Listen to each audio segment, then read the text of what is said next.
So I just recently beat Otogi Myth of Demons for the original Xbox, and it's something pretty special. It was developed by FromSoft and published by Sega, so you know you're really dealing with the big boys. And it's just this incredibly gorgeous looking and super fluid character action game all based around Japanese mythology. Aesthetically, if you think of something like Onimusha, and gameplay wise if you think of something between Ninja Gaiden and Devil May Cry, you're pretty much onto a winner.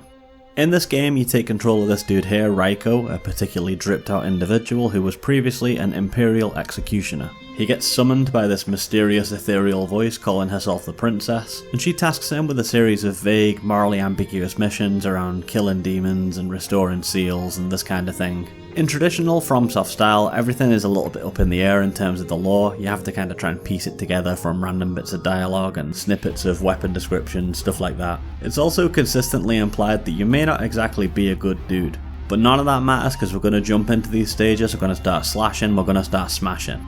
Everything about this game is really striking to me, from the clear vision and the art direction to the way Raiko moves and fights to the fact that most of the environments are completely destructible. This destructible environments thing was all the hotness back in the early 2000s if you remember how much everyone lost their shit about Red Faction, but this takes that and just cranks it up to 10. Everything can be smashed: lanterns, walls, houses, trees. If you can see it, you can probably smash it into pieces or chop it down. And there's also stats and unlockable stuff related to that we'll get into later.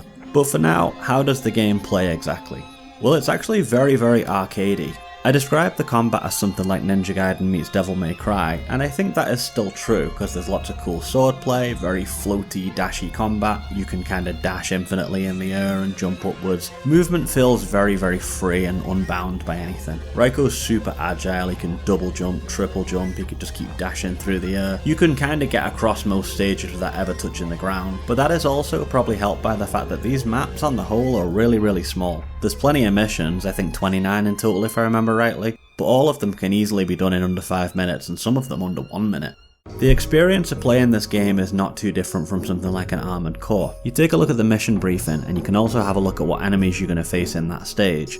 Each house that the demons belong to is aligned with a different element. House of Soryu is fire, House of Genbu is water, that kind of thing. So there's kind of a Pokemon aspect to this where you want to make sure that you've got the right magic spells that are going to do the most damage to these bad guys. You've got a great array of weapons from different kinds of swords and staffs and spears.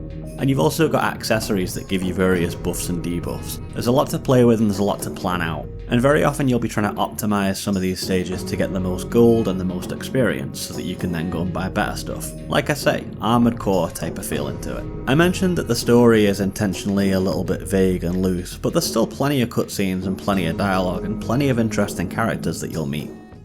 The Imperial Court controlled the world for 1,000 years. And every night has been as dark as 1,000 nightmares. The court feared not even death. I regret my part in it all. Without death, the people lost their dreams and passions.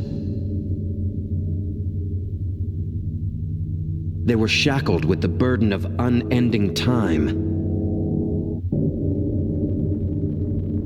When water no longer flows, it turns dank and polluted. The court and palace turned to ash, as fleeting as a dream. There's a lot of through lines to this game where something might pique your interest early on and then become relevant much later.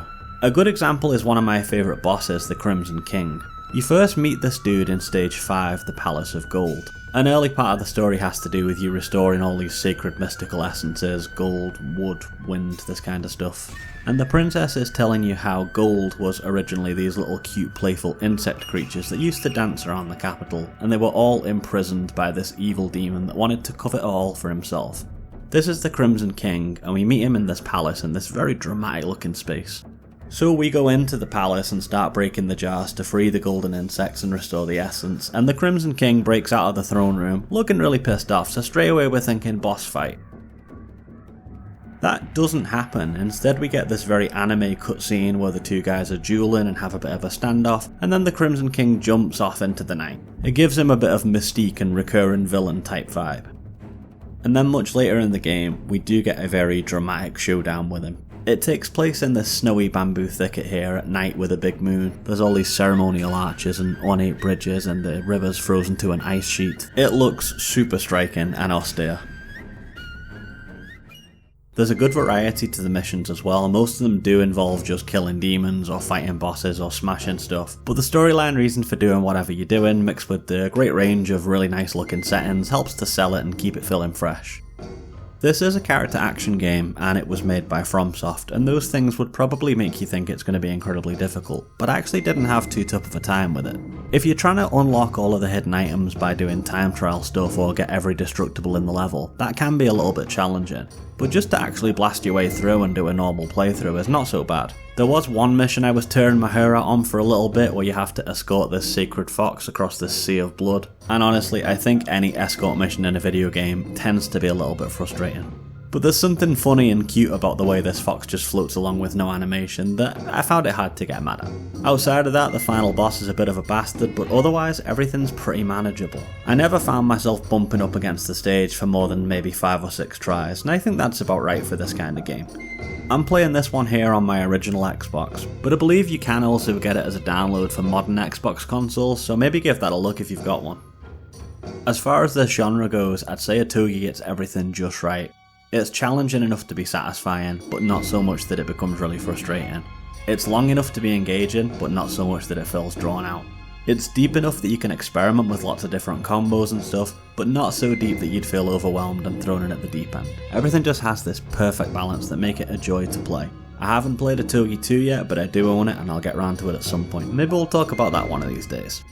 But for now, my friends, I think that's going to do it from me. As always, I hope you had a nice time and I hope I made you want to play this game. And please do me the honours of hitting a like and a comment and all that kind of stuff if you enjoyed the video. Take it easy out there, folks, and I shall see you in the next one.